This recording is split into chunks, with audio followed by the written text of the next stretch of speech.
Praise the Lord, O my soul, and forget not all his benefits, who forgives all your sins and heals all your diseases. Psalm 103, 2 through 3.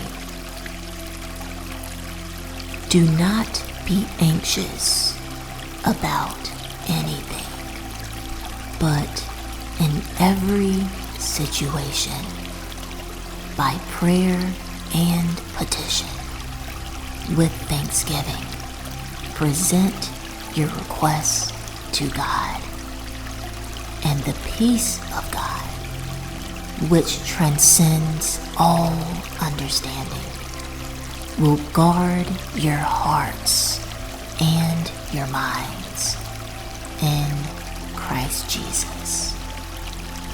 Philippians 4, 6 through 7.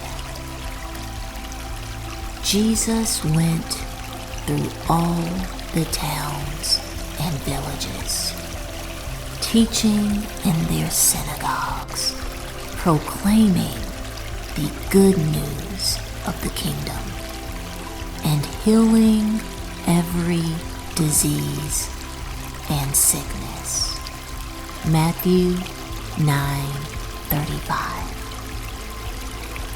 He heals the brokenhearted and binds up their wounds.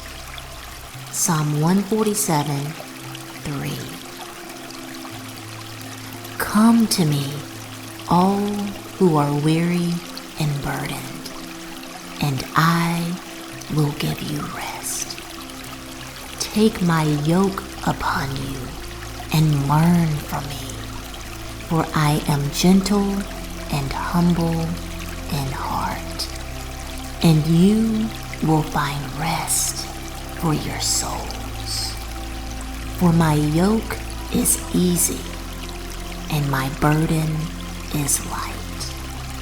Matthew 11:28 through 30.